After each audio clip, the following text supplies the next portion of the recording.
Good morning in the evening. At muli, welcome sa ating fifth session ng Covenant Recollection.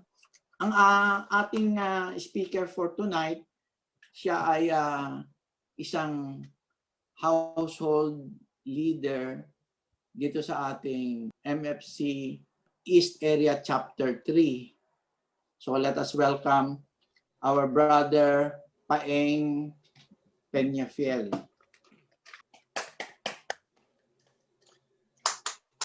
Magandang gabi po sa inyong lahat. Salamat po, Brother Ming. Hello, magandang umaga po uli sa inyong lahat. Brothers and sisters, hayaan niyo pong bago ako mag-start ng aking short talk tonight ay ipakilala ko muna ang sarili ko at ang aking pamilya. Ako po si Rafael Peñafiel, Paeng for short. At ang nasa picture po, ako nasa kanan, and then yung nasa kaliwa ko po, ito yung aking beautiful wife, Mrs. ko, si Lynn, Sis Lynn. Tapos ito po yung tatlo naming mga produkto, tatlo naming supling. Ito po yung panganay namin, si Mariel, ang pangalawa, si Raquel, and then yung bunso o bunsoy, si Camille. So 5 po kami sa pamilya. Though we're still in the retirement age, we decided to retire to focus on our Lord and to give more time to our family. Yun po. Pero ngayon po, kahit na ako ay nag-retire na, mayroon po akong 2 trabaho. Working from home po ako. Una po, ako ay isa ring part-time faculty member ng College of Engineering, isang eskwelahan. At saka ako rin po ay isang consultant sa Rail Transport Development. So yan po pinagkakabalahan ko ngayon. At katulad ko po nung sinabi ko nung CLS, nung nag-present po ako, kung meron po isang director ng sine,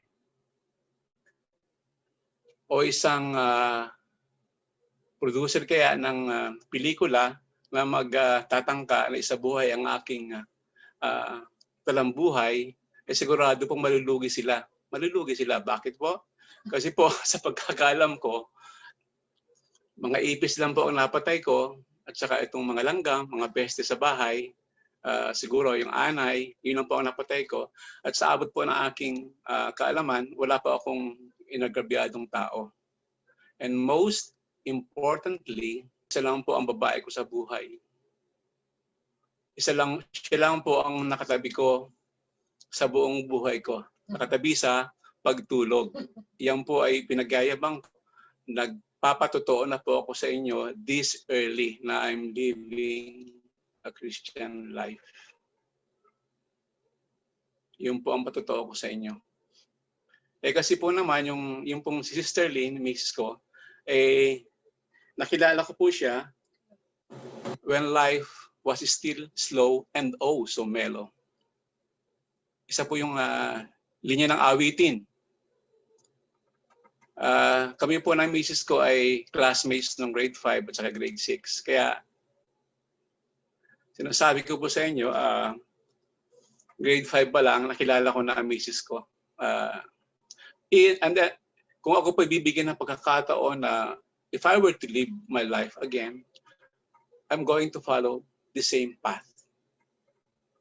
Ang misis ko pa rin po, si Sister Lynn, ang aking liligawa, susuyuin, mamahalin, pakakasalan. Pare-pare po yan, yung tatahakin. Pero siguro po, meron ako isang ititwik o babaguhin. Ano po yung babaguhin ko sa buhay ko? Mas maaga po kaming magmi-member sa CFC or sa MFC CFC nung araw. Kasi po, naging member kami ng CFC noong 2005 or 15 years ago. So kung ibabalik ko lang po ang nakaraan, we will become members po at the early stage of our married life. Yun po ang babaguhin ko. Kasi po, talagang napakalaki ng tulong sa akin ng community. Napakaganda po ng tulong sa amin. Ngayon po ay sinasabuhay namin ang Christian life, which incidentally topic for tonight or for this morning, sabi nga ni Brother Reg. Okay, so tama na po ang introduction. Let's start the ball rolling. Ika nga, we proceed to talk number 5. Ano po itong talk number 5? Ang title po niya ay in Christian Community. Well, what is our menu for tonight? Ito po yung aking talk outline. Ang aking pong talk ay merong 6 subparts. Number 1, introduction. Sa introduction po, itatakil natin o re-reviewin natin yung third item in the MFC Covenant. And then, pangalawa po, the New Testament teaching. Number 3, mag-review po tayo sa social studies or sa humanities. Itatakil natin ang kultura. I-define natin kung ano ang kultura. And number 4, alamin natin kung ano ang Christian culture dito sa missionary families of Christ. Then followed by number 5, expressions of Christian culture in MFC. And then number 6, conclusion. Introduction. During the CL, napag-aralan po natin apat na covenant with the Lord. Our covenant is our agreement or kontrata or tipan or sa business, meeting of the minds with the Lord, which comes with His promises at magiging masugid, nakasapi ng missionary and active member of missionary families of Christ. Faithfully attend events. So, dito ay twice a week lang, twice. Tapos, ngayon, kung meron tayong mga CLS, meron tayong mga service meetings, dapat pa mag-participate din tayo. Tumulong tayo. Ito namang ating parokya, ang simbahan, meron ding invitation, kunyari, nabagyuhan, kailangan ng tulong sa cleaning, sa paglinis ng simbahan, o kaya, sa cleaning, sa pag-donate, whatever. So, tumulong po tayo sa ating parokya. Next, give generously of my time and finances for the furtherance of our mission. Ito po yung 3 T's. Time, treasure, and talent. Hindi lang po time at saka treasure o finances. Pati po yung ating talino o yung ating talent. Dito po, kailangan magbigay tayo ng tithes. Ngayon po, may bagong tawag na sa ating tithes. Ang tawag po rito ay binhi. Binhi. At kung hindi niyo pa po batid, ang ating MFC ay nagpaplano na mag-construct ng building sa Cubao. At naalala ko pa yung sabi ni Father Jerry Orbos, ang sabi niya, which I quote, when your standard of increases, so too must your standard of giving. So habang yumayaman kayo, habang tumataas ang iyong standard of living, dapat din proportionately tataas din yung standard of giving. Iyon. From Luke 12, much will be demanded. So we have to give generously. And then next, undergo all formation courses. O ngayon po, nag-a-attend tayo ng isang formation course. Ang tawag po dito ay Covenant Recollection. Napakarami pong formation courses. Meron diyang MER or Marriage, Enrichment, Retreat. Ayun. Meron din tayong General Membership Training once a month, parang 4th Saturday. So kung pwede, umattend din po tayo religiously. Marami po nating malalaman sa GMT. Yearly, meron tayo, umakit tayo ng Baguio. pre-pandemic. Sana po matapos na itong pandemic para makabalik na tayo sa Baguio. Next po, relate love, loyalty, respect with all members of the MFC family. Okay, this fourth sub-covenant, I'm going to tackle in detail sa part 5 po ng talk ko. Okay? Part 2, mabilis tayo. 4 na lang o 5 na lang. New Testament teaching. What did God do for us? Ano po ang ginawa ng Diyos sa atin? Basahin ko po ang Colossians chapter 1 verse 13. Ang sabi po rito, for He has rescued us from the dominion into the kingdom of the Son He loves. So, ano po yun? From darkness to the kingdom. Ang ganda po, ano? Kadiliman, mula sa kadiliman, papuntang kaharian ng Diyos. Napakaganda. Eh dito po naman, sigurado ako, ang favorite line nyo, ang favorite verse nyo ay John 3:16. Tama po ba? Sige nga, i-recite natin ang sabay-sabay ang John 3:16. Sabi sa John 3:16, for God so loved the world that He gave His only begotten Son, so that whoever believes in Him shall not perish, but have an everlasting life. Yun po ang favorite ng lahat na verse sa pagmamahal ng Diyos sa atin. Ano pa ang ating magiging tugon?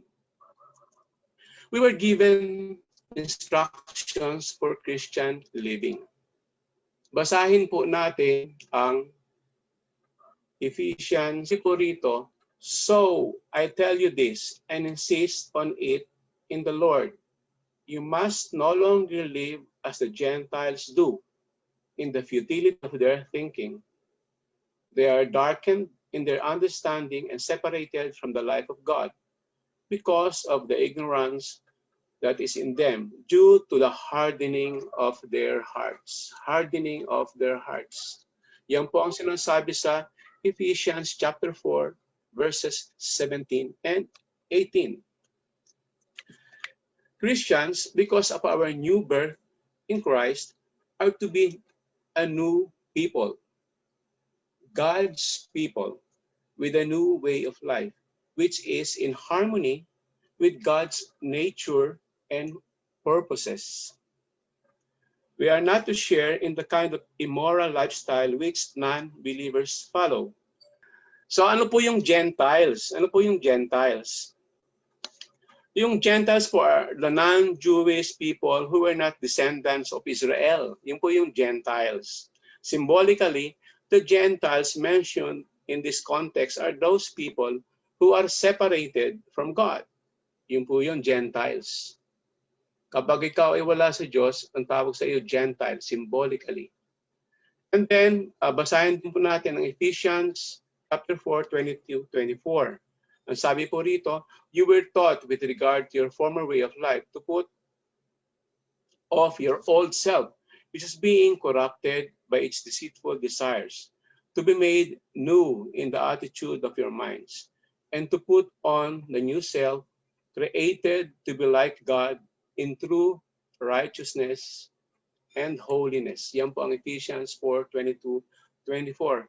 So, essentially, these verses tell us to do a paradigm shift, to do a 180-degree turn, to turn away from sins and to live a holy life, to live a righteous life.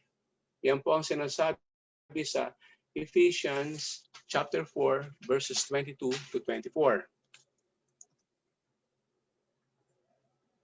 Our new identity as Christians. Basahin po natin ang 1 Peter 2:9. But you are a chosen people, a royal priesthood, a holy nation, God's special possession, that you may declare the praises of Him who called you out of darkness into His wonderful light. So darkness to wonderful light. Once you were not a people, but now you are the people of God. Once you had not received mercy, but now you have received mercy. Dear friends, I urge you as foreigners and exiles to abstain from sinful desires, which wage war against your soul. So, mula sa kadiliman, darkness, tungo sa wonderful light o sa liwanag. Yan po ang ginawa ng ating Panginoong Hesukristo. The privileges or prerogatives of ancient Israel mentioned here are now more fully and fittingly applied to the Christian people. And what do foreigners and exiles mean? Foreigners and exiles. Ano pa ibig sabihin nun?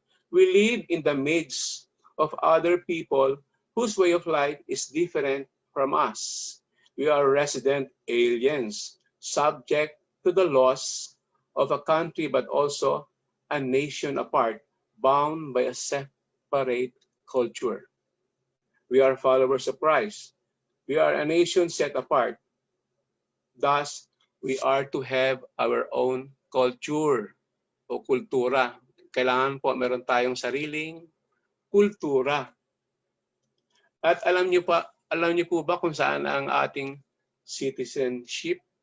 Saan tayo dapat? Ang ating pong citizenship ay nasa heaven. Heaven po ang ating pupuntahan. And we eagerly await a Savior from there, the Lord Jesus Christ. This means that our homeland is in heaven, not here on earth. Pero yung by automatic, hindi po. Meron siyang caveat. Meron siyang condition. Meron siyang mga warning. Instead of setting our sight on temporary things on earth, ano pang sinasabi, we must focus on Christ and His return. Ang pagbabalik niya sa mundo. At align po ito sa mission ng MFC, di po ba? We should not focus on greed, sin, and the things of this world. Instead, our concern ought to be on what pleases God. Yun naman po ang tingnan natin. Doon tayo mag-focus. Kung ano ay kasasaya ng ating Diyos.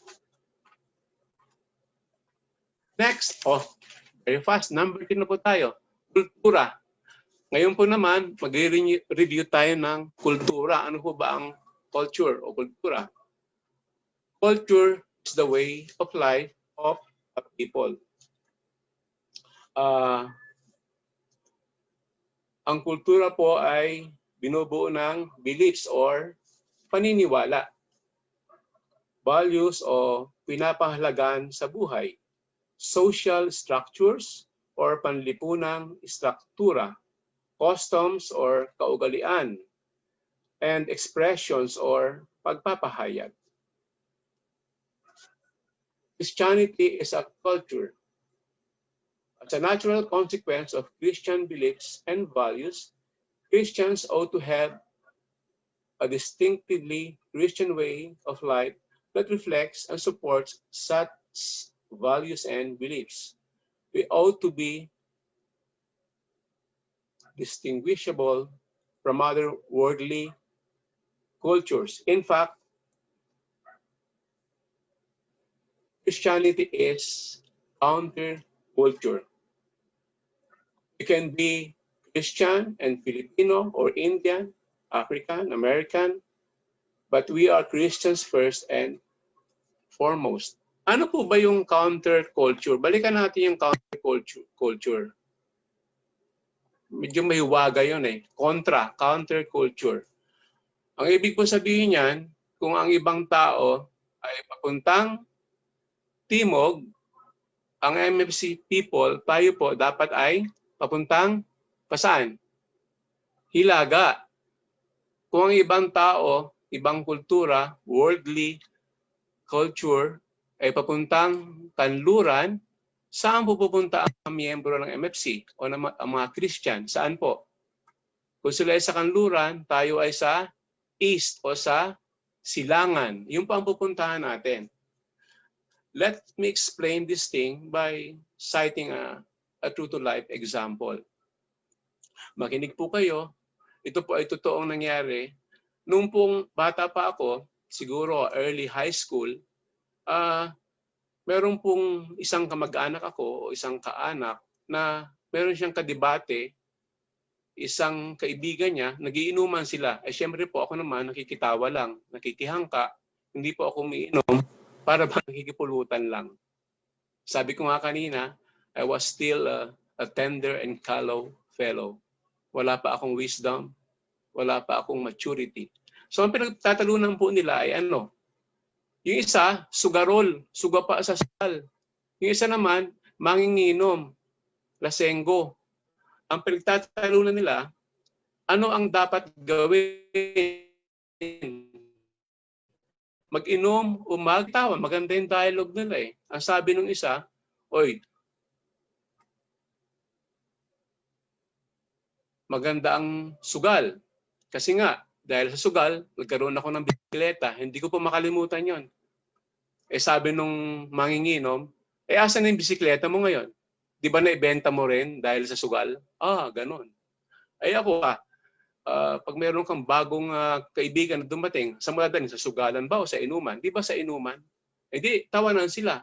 So, later on, nung nagmamature na po ako at nagkakaroon na ng konting wisdom, nakita ko, ito palang dalawang ito ay bulag. Sila pang dalawa ay bulag na nag-aakayan. Eh, ano po ang sabi sa Biblia? Kapag ang dalawang bulag ay nag-aakayan, saan ang punta nila? Saan po ang punta nila, Brother Ming? Sa kanal. Hindi ho ba? Sa kanal. So, ano po ang counterculture dito? Ito lang po.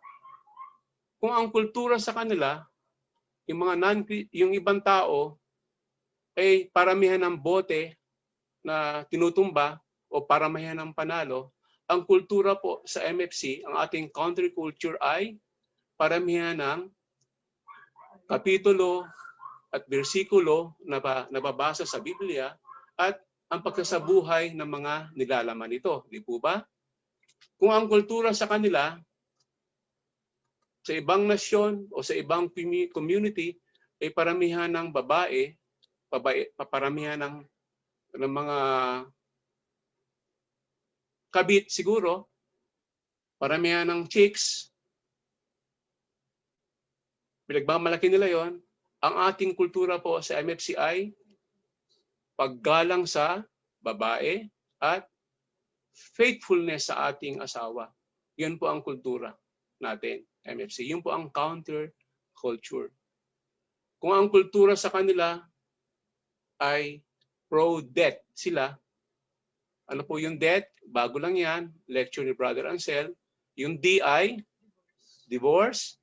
Yung EI, euthanasia. Yung A, abortion. T, total population control. And finally, yung H, homosexual.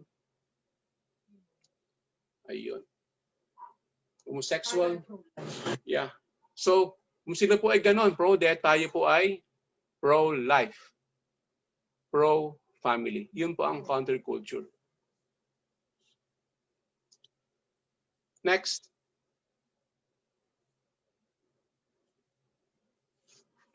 Number 4. Ang bilis po natin. 2.5 na lang tayo. Our Christian culture in MFC. MFC is a Christian community with distinctive beliefs, values, and patterns of life. Our basic Christian beliefs and values are those held in common by all Orthodox Christians. Beliefs, Jesus is Lord, life after death, etc. And then values, what we consider desirable. For example, loyalty, dependability, dignity of life, etc. In addition, we stress the importance of marriage and family life. balik lang po tayo sa Orthodox Christians. Ano po ba ang Orthodox Christians? Marami pong klase ng Orthodox Christians. Some words po gusto ko lang maintindihan natin. Ano pa yung Orthodox? Maraming klase ng Orthodox, pero yung pong halos kasabayan ng Roman Catholic Church ay itong Eastern Orthodox Church, or officially ang tawag po sa kanila ay Orthodox Catholic Church. So parang Catholic din sila. Ang population po natin, yung mga binyagan sa Roman Catholic Church ay mga 1.3 billion po tayo. Ang ito pong Orthodox Christians po, yung Eastern Orthodox Church, ang kanila pong dami bilang population nila ay more than 220 million. Pangalawa po sila sa pinakamarami sa Christian denomination. Okay? Dati po, they were in harmony with the Catholic Church until 1054 AD, Anno Domini. Kasi po, anong 1054, nagkaroon po ng Great East-West Divide or Great East-West Schism or Schism. Nagkahiwalay po ang Eastern Orthodox at saka itong Roman Catholic Church. Ano po ang kanilang kaibahan? So, pareho po, life and death, Jesus is Lord. May mga kaibahan po sila. Like, ang pinuno po natin sa Roman Catholic Church ay ang Pope o ang Bishop of Rome. Sa kanila po, ang pinuno nila ay, actually wala silang pinuno pero ang namumuno sa kanila ay itong Patriarch of Constantinople. Siya po yung first among equals. Tapos, isa pa pong pagkakaiba nila, kung ating Pasko po ay sinaselebrate natin, December 25 each year, ang kanilang Pasko po, ang Pasko ng Orthodox Christians ay parang January 7. Bakit po ganon? Kasi po, ang sagot doon, kasi ang ginagamit ng Katoliko ay Gregorian calendar. Ang ginagamit po ng mga Orthodox Christians ay Julian calendar. Kaya may difference po na ilang araw. Ganun po. Tapos, bakit po Eastern Orthodox Church? Kasi po, nasa east sila ng Rome. Nasa east sila ng Mediterranean Sea. Tayo po, yung Rome naman, nasa west ng Mediterranean Sea. Ayun po. Ayun. So, tapos po, isa pa, sa atin po ang pare, bawal mag-asawa. Single po, ano? Celibate. Sa kanila po, ang pare, pwedeng mag-asawa. Isa pong other difference. Okay. Tapos na po yung Orthodox versus Catholic. Who we are is stated in various documents. O, di po ba? Sa MFC. Our statements of vision and mission provide our direction and reason for our existence. So vision and mission. Can you still remember our vision and mission? Alam pa ho ba? O sige nga, mag-recitation tayo. May I call on Brother Don to recite our vision and mission. Brother Don. Gandang umaga, brother. Ay, Ay, sige nga. Sige nga. Ito'y recitation parang distance learning. Ano ang ating vision at mission? Please recite. Ang MFC ay isang mapangaral at misyonaryong pamayanan na naninindigan para maging mga pamilyang binigyang lakas ng Espiritu Santo upang baguhin ang sandaigdigan.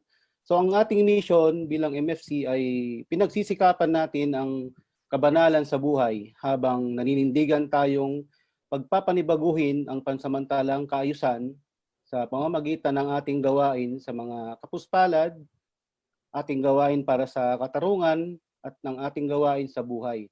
Tayo ay mga tagapaglingkod ng simbahan, nagsisikap na pagpanibaguhin ang kanyang mga anak sa bawat salinlahi at ng buong daigdig hanggang sa muling pagdating ng Panginoon. Very good. Very good, Brother Don. Ang galing mo, ha? Nakapag-review ka, ha? So, yan. Para tayo. Thank you, Brother Don. Naman, brother. Salamat sa iyong input, vision, mission. And then, ano pa po? Our statement of philosophy contains the beliefs and ideals of MFC which govern our trust and mission. Ayun po. So, ipaparaphrase ko lang po yung ating statement of philosophy kasi po mahaba yan. Ano po ang sinasaad? Sabi po ng ating statement of philosophy ay marriage as indissoluble institution, man and wife with equal dignity and personal worth.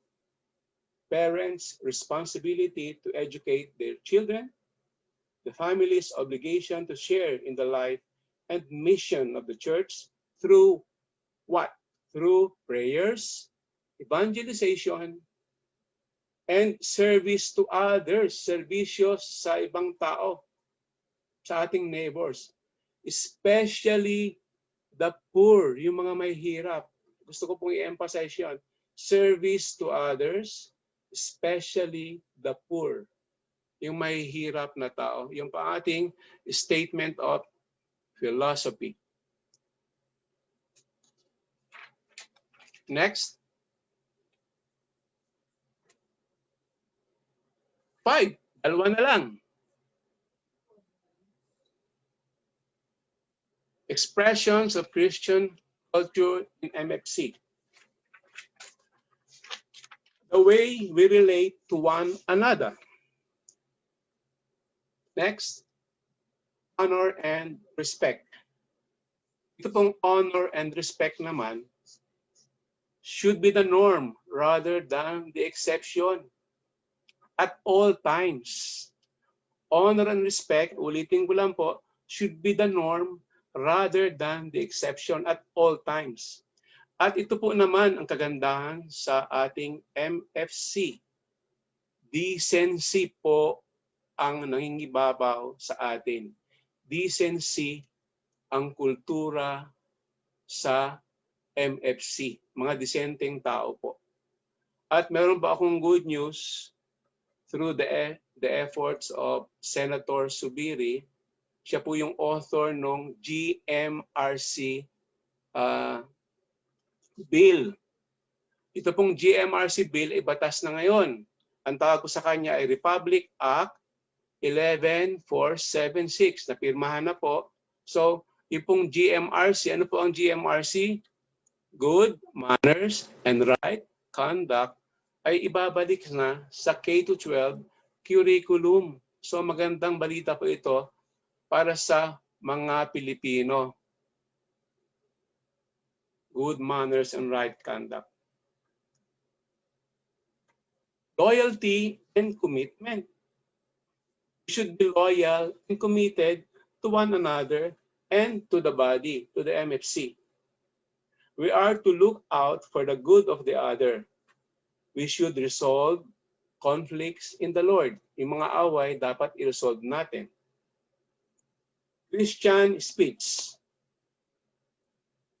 Our speech is of tremendous importance for the life of the body. We are to avoid slander. Iiwasan natin ang slander, gossip, and negative humor. Slander, paninirang puri. Gossip, chismis, negative humor, alam na natin yan. Yung mga biro na sakit, na madumi, iwasan po natin yan. At sabi nga po sa Proverbs 18, the tongue has the power of life and death. Yung dila po natin ay may kapangyarihan sa buhay at kamatayan. Wow, dila, napakaliit ng dila kumpara sa ating katawan. Wala pa sigurong kalahating kilo out of 70 kilos na weight natin. Pero can spell life or death. Natandaan niyo po yung Titanic. Titanic, the unsinkable, na lumubog noong April 12 o April 15, 1912.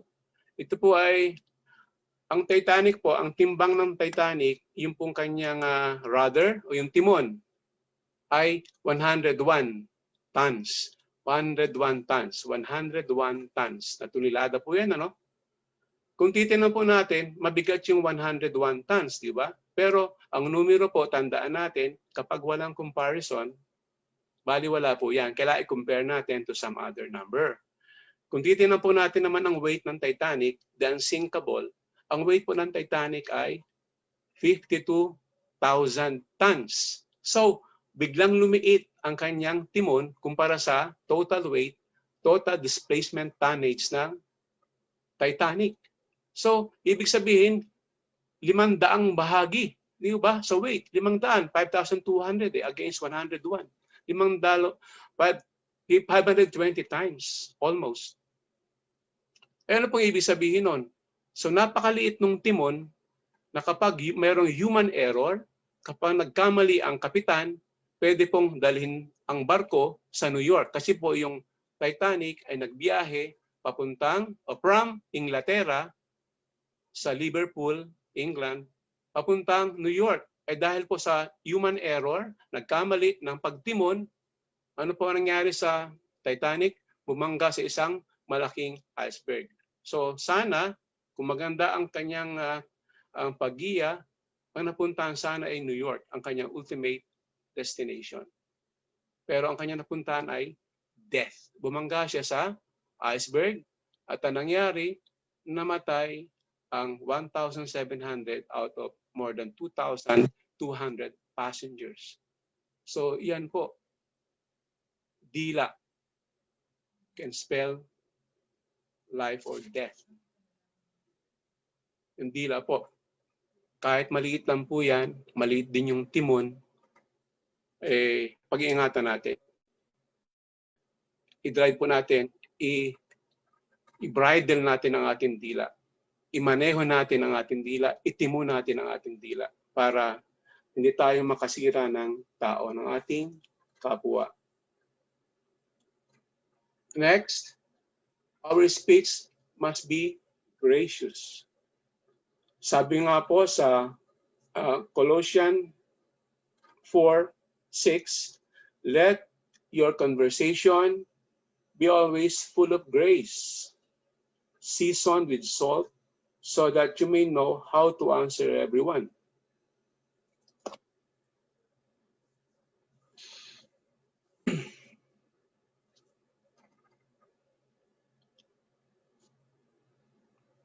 Express praise and affection. We learn to correct with meekness. We learn to communicate faith and joy. Show courtesy sa ating mga kasamahan. Our goal in the way we relate is to build one another up in love and to build up the body, the MFC. So yun po, ang ating expressions of Christian culture in MFC. Part 1, the way we relate to one another. Next, faith. Ito po, pangalawa, faith. Faith. Ano po ang faith sa Tagalog? Pananampalataya. Ano po ba ang definition ng faith?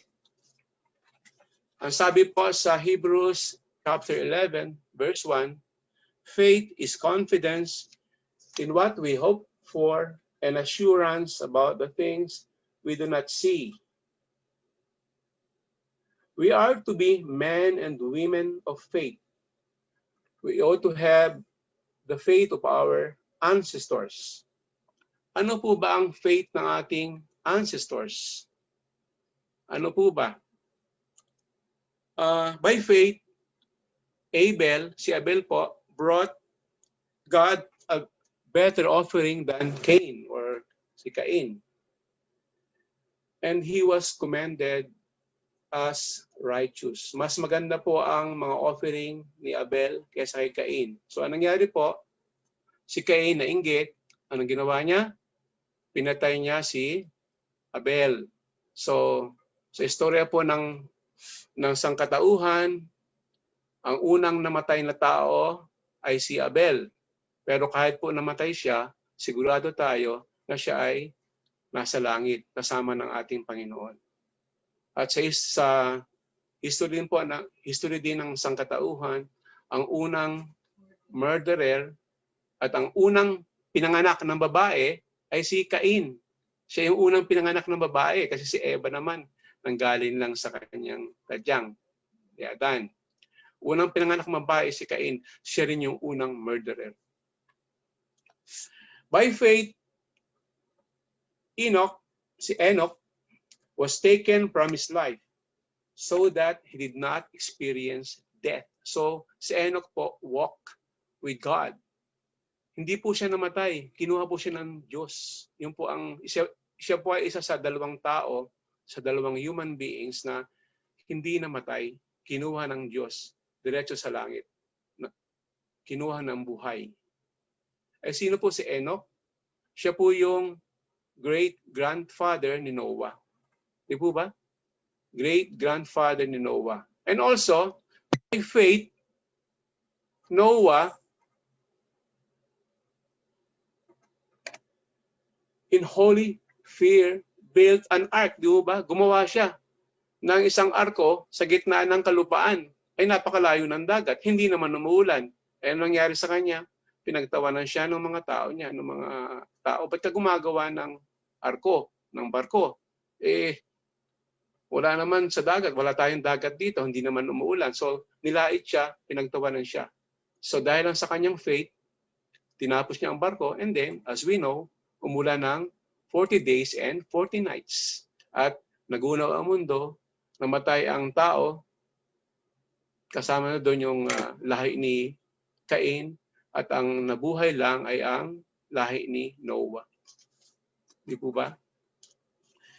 By faith, Abraham, when God tested him, offered Isaac as a sacrifice. Inoffer ni Abraham ang kanyang anak na si Isaac as a sacrifice. At syempre, alam naman natin na hindi natuloy yun. As si Abraham ay pinagpala ng Diyos.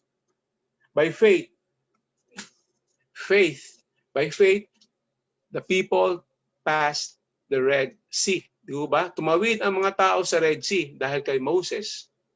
Nakatawid ang mga Israelites sa Red Sea, pero nung tatawid na ang mga Egyptians, ayun, bigla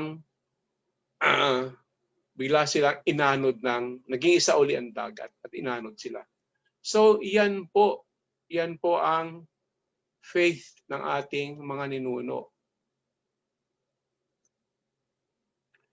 Sana ma-replicate natin ang kanilang faith. Sana magaya natin ang kanilang pananampalataya. Wish ko lang. Now, ano pa ang ating sandigan? Ano pa ang ating masasandalan naman sa makabagong panahon? We can always depend on divine providence.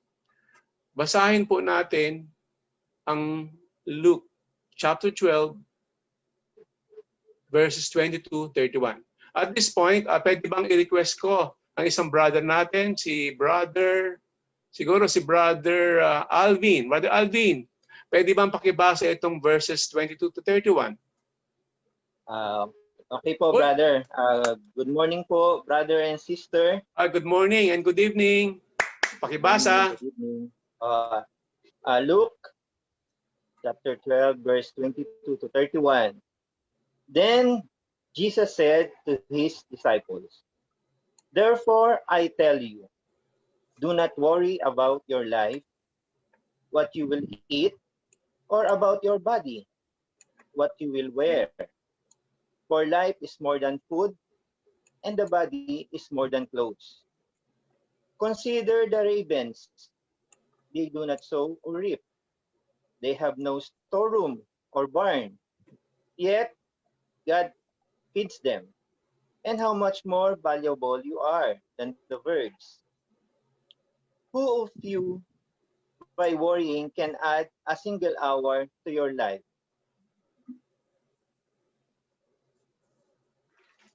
Since you cannot do this very little thing? Why do you worry about the rest? Consider how the wildflowers grow. They do not labor or spin.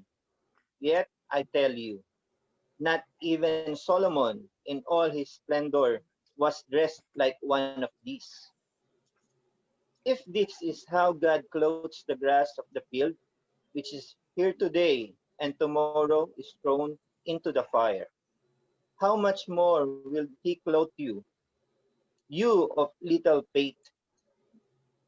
And do not set your heart on what you will eat or drink. Do not worry about it, for the pagan world runs all such things, and your Father knows that you need them. Yan po. But seek His kingdom, and these things will be given to you as well. So Luke 12. Ay, maraming Verses salamat, 30 to Brother 31. Alvin. Maraming salamat po si Brother Thank you. Alvin po. Kasama ko sa aming household. Thank you Yung po. pong dalawang ito, mga potential leaders, potential household leaders. Yung kanina, si Brother Don and Brother Alvin po ngayon. So, brothers and sisters, ito po ang pangako ng ating Panginoong Hesukristo. Rather than permitting worry to darken our heart and cloud our mind, we should look to Jesus and seek our Savior with all our heart, with all our mind, with all our strength, and with all our soul. For He is not only our Redeemer and Lord, but is the personification and embodiment of the kingdom of heaven. Si Kristo po ang complete package natin. So just focus or fix our eyes on Jesus. Yan po ang sinasabi sa Hebrews 12 verse 2.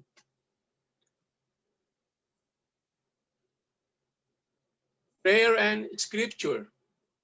Ito pong prayer and scripture naman, this was amply expounded by, I think, a brother, Julius Obregon, August Obregon, artista. We are to have a daily conversation with God. Paano po yan? Kung sa gobyerno po, ang kanilang mantra ay build, build, build, to be progressive. Sa atin naman po, sa MFCI, pray, pray, pray every day. O di po ba? Sila, build, build, build. Tayo, pray, pray, pray every day. Yun po ang ating slogan, yung ating lang mantra.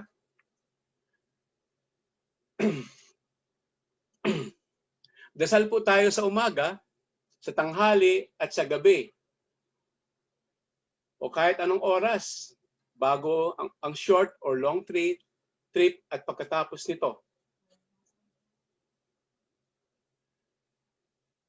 Kahit nasaan po tayo, magdasal tayo. And pray in the Spirit on all occasions with all kinds of prayers and requests. With this in mind, be alert and always keep on praying for all the Lord's people. Yung po ang sinasabi ng Ephesians chapter 6, verse 18. Next, devote yourselves to prayer, being watchful and thankful. Yan po naman sa Colossians chapter 4, verse 2. And then, we are to receive wisdom and guidance, life from God's word daily.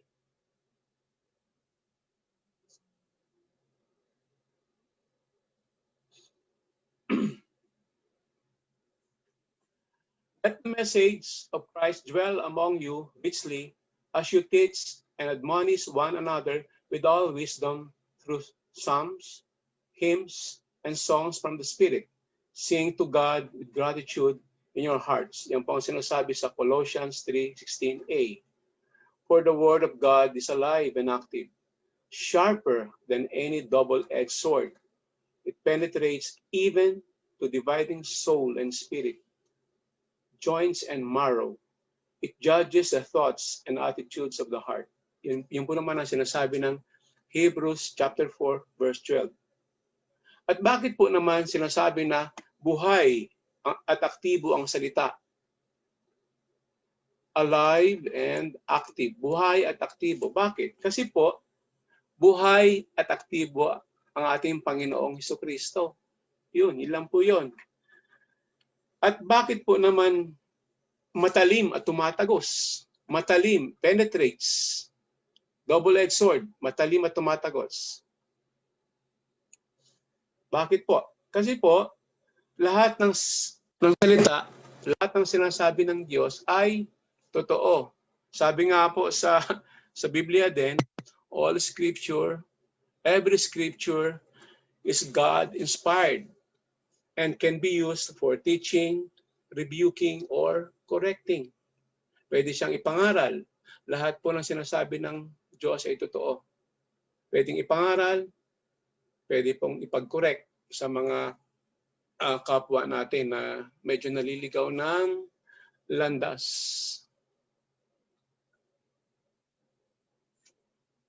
Order in the family. Ayan, ito po naman ay expound na rin dati ni Brother Bener, yung aming pong head sa Unit 2. Order in the family. So sabi po dito, the Christian family is at the very center of God's plan. As the basic unit of society, the condition of families will determine the condition of societies. Yun po. We need to strengthen the family. For this, God gave instructions for Christian households. At ano po ang instruction? Ano po ang God's order? Headship and submission. Yun po. Headship and submission. Tingnan po natin ang Ephesians chapter 5, verses 22 to 25. Please allow me to read this.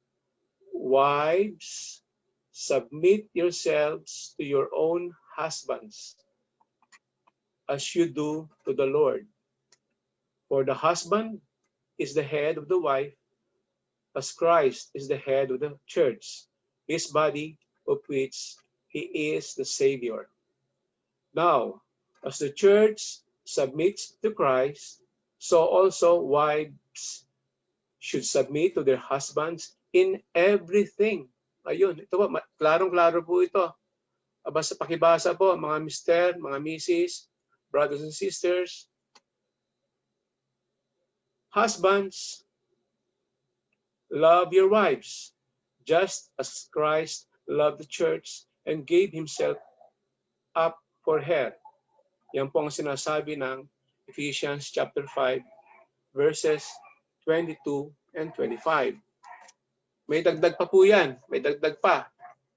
Fathers, eto, kasi ang mahilig magalit ito kasing mga tatay Fathers, do not exasperate your children. Instead, bring them up the training and instructions of the Lord. Ephesians chapter 6, verse 4. So, to summarize, ano pa palang ibig sabihin ng exasperate? Kaya yan po, wag nating masyadong inisin o masyadong pagalitan ng ating mga anak. Just to summarize po, husband, govern, provide, protect. Wife, as partner, as support, and to be a homemaker. Parents, kayo pong dalawa, tayong dalawa, si brother sa si sister, raise children in the Lord. Gawin po natin ang ating mga katungkulan sa ating pamilya bilang pagsunod kay Kristo.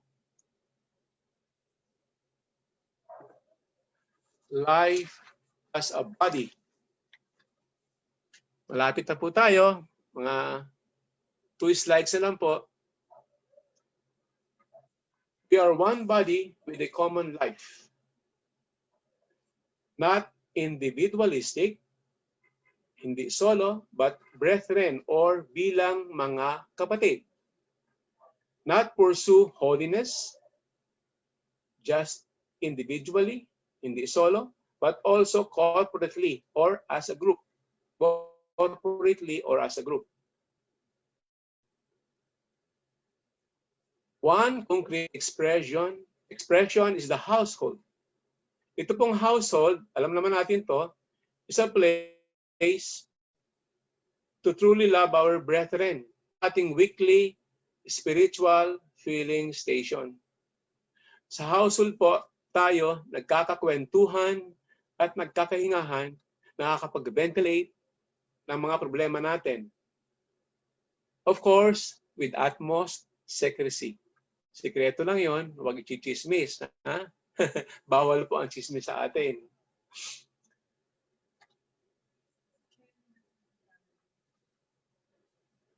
Respect for order and authority in the body. Ano po ang sinasabi ng Bible dito? Sabi po ng Bible, sa respect for order and authority in the body. Have confidence in your leaders and submit to their authority. Submit to their authority. Because they keep watch over you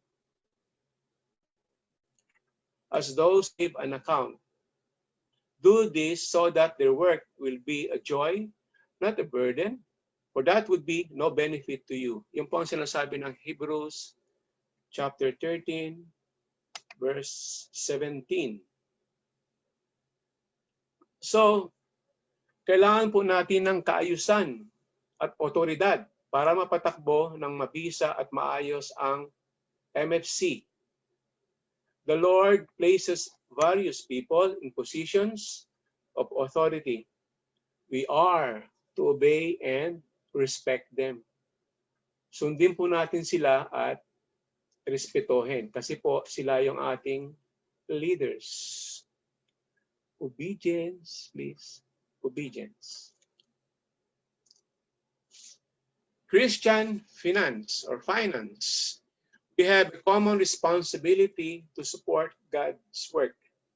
We are to make available to the Lord not just our time and our talent, but also our treasure. So bumalik na naman po tayo sa 3 T's. Time, treasure, and talent. MFC's work is supported by the free will contributions of each members. We are encouraged to give generously. At sinabi ko po nga po kanina, ulitin ko lang, yung pong sinabi ni Father Jerry Orbos, when your standard of living increases, so too must your standard of giving. Lakihan natin. Give generously. Ayun. Conclusion. Tapos na po tayo. So, in less than 1 hour, tapos po tayo. Let me just read this. MFC is one body throughout the world with one vision, one mission, and also one culture. Number 2, God wants to create a new humanity, one that would live his life on earth. We are to be witness to his work in our lives. Our response will determine the effectiveness of our witness. Our positive response will keep us united and will enable the Lord to use us for mission. Finally, we should be faithful to our life together in community and relate in love and loyalty to one another. May pahabol pa po ako, yung isang nugget of wisdom, isang one-liner sa isang dating misyonaryo. Actually, alam niyo na po ito, re-reviewin lang natin, isang French-American missionary, si Stephen Grelet. Stephen Grelet. Siya po ay una pang nabuhay sa ating national hero kay Gato C. Rizal. Siya po ay namatay noong 1855. 6 days before Rizal was born. Ang sabi po niya, I shall pass this world but once. Minsan lang akong dadaan sa mundong ito. So whatever good that I can do, whatever kind things that I can share or kind things that I can do to my fellow man, to our human being, fellow human being. We don't defer it. I don't defer it. Hindi na akong papatumpik-tumpik. Gagawin ko na po yan. Bakit? Because I shall not pass this way again. With that, maraming salamat po sa inyong lahat. To God be the glory. Good evening.